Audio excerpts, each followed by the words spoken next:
সেই পরিপ্রেক্ষিতেই সেই সংগঠনের নেতাকর্মীদেরও এনসিপির নেতাকর্মীরা আবার হামলা করার চেষ্টা করে। এখন হাসতে হাসতে বলতে হয়, আপনি 10 জন মানুষ 100 জনকে মারতে গিয়ে মার খাবেন, আঘাতপ্রাপ্ত হবেন, আবার বলবেন আমাকে আঘাত করা হয়েছে। এই ধরনের অপবাদমূলক কোন প্রচার আমরা মানি না, মানব না। সত্য এটাই। আবার আপনারা সেই ঘটনার পরিপ্রেক্ষিতে সেনাবাহিনী এসে উপস্থিত হয়। 9:30 10টার দিকের ঘটনা আমি এখন যেখানে শেষ করছি।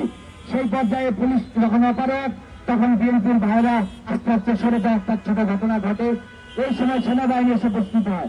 তখন তারা সুমনকে ওর বাসার নিচে আটক করে। অদ্ভুত, ওর সাথে ওর বাসার নিচে দুর্ঘটনা ঘটানোর পরে আবার ওর বাসার নিচে ওরা আশ্রয় নিয়ে আবার সুমনকে সেই বাসার নিচে আটক করে রাখে। সুমনকে নিয়ে থানায় যায়। তখন বিএনপির বলতে কোনো শব্দ সেখানে ছিল না, কোনো কথাও সেখানে ছিল না। তখন জনে জনে মানুষের ঘটনা চলতেছে। কিন্তু হঠাৎ করে তার একটু পরে আবার এনসিপির নেতাকর্মীরা সংঘবদ্ধ হয়ে থানায় যায় এবং থানার গেট ভেঙে সুমনকে মেরে ফেলবে, সুমনকে আহত করবে, সুমনকে আমাদের কাছে দিয়ে দিতে হবে, এই ধরনের কথাবার্তা বলতে থাকে। এক পর্যায়ে এইসব উত্তপ্ত কথাবার্তার পরিপ্রেক্ষিতে সেনাবাহিনীর আবার হস্তক্ষেপ হয় এবং তারা সেখান থেকে সরে আসে। এত কিছুর পরে বিএনপির সদস্য টুটুল ভাই সহ আরো 2-1 আহত হওয়ার পরে তখন তো স্থানীয় সকল বিএনপিরাই জেনে গেছে। আমি যতদূর জানি, যে ব্যক্তি 11:30টার পরে 8:30টার দিকের ঘটনা জানতে পারে, সে কিভাবে এই বিষয়ে ইনভলভ থাকতে পারে। এবার সত্য ঘটনা শুনুন। সেই থানা থেকে বের হয়ে তারা রাস্তায় একটা বিক্ষোভ মিছিল বের করে। আর সেই সময় আমাদের আরেক সমন্বয়ক ফারদিন, সে হঠাৎ করে 11:30টার পরে 11:15টার দিকে সেই আবাসিক মোড়ে এবং থানার আশপাশে আসে।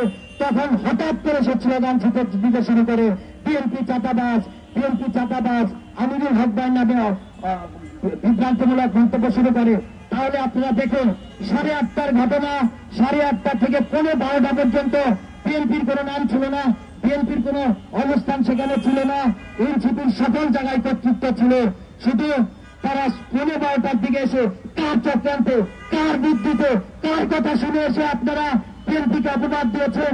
একটি নারী গঠিত প্রেমের কাহিনীকে কেন্দ্র করে কিভাবে আপনারা বিএনপি এনসিপিকে মুখোমুখি দাঁড় করাতে পারেন? আমরা বলতে চাই, এনসিপিকেও আমরা বলবো, অনুরোধ করবো, আপনারা খুব বড় নেতা নন, আপনারা আমাদের চেয়ে বড় নন। আমরা অনেক হাজার হাজার স্টুডেন্টের নেতৃত্ব দেই, আপনারা সাধারণ ছাত্রছাত্রীদের নেতৃত্ব দেন। বিএনপি একটি সাগরের মতো দল। এই 10 নম্বরে 17 জেলায় আমি সহ ঢাকা মহানগর পশ্চিম ছাত্র দলের নেতৃত্বে সর্বপ্রথম আজপর হসপিটালের পাশ দিয়ে সকালবেলা 11টার সময় সর্বপ্রথম মিছিল হয়। আমরা সর্বপ্রথম মিছিল করেছি, ছাত্রদল সর্বপ্রথম মিছিল করেছে। সেই মিছিলে 30 সেকেন্ড 1 মিনিটের মধ্যে সর্বস্তরের সাধারণ ছাত্রছাত্রীরা অংশগ্রহণ করে। অতএব তোমরা শুধু ঢাকা ইউনিভার্সিটিতে বৈষম্যের মূল কেন্দ্রীয় ব্যানারে মিডিয়াকে বক্তব্য দেওয়ার জন্য প্রস্তুত ছিল।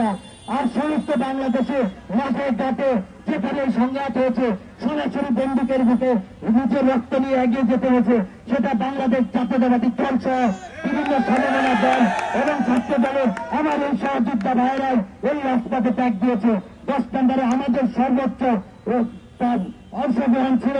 তোমাদের যারা আজকে ছাত্রলীগের মাইনের মতো তাদেরকে তদারক করার চেষ্টা করতেছ, যারা 5 তারিখের আগে আমাদের বুকের উপর দাঁড়িয়ে উল্লাস করত, তোমরা তাদেরকে নিয়ে এখন সংগঠন গড়ে করতে চাচ্ছ। সেই ছাত্রলীগের এই মাহিন কয়েকদিন আগে একজন আমাদের সার্জেন্ট ভাইয়ের সাথে সেই ভিডিও সামাজিক মাধ্যমে বসে বেড়াচ্ছে, সার্জেন্ট ভাইকে অপমান করতেছে, নিজে অন্যায় করে সার্জেন্ট ভাইকে হুঁশিয়ারি দিতেছে। প্রশাসনকেও বলতে চাই, আপনারা অল্প কিছু লোকের এই হুমকি দামকি অন্যায়মূলক কথার কান দিবেন না।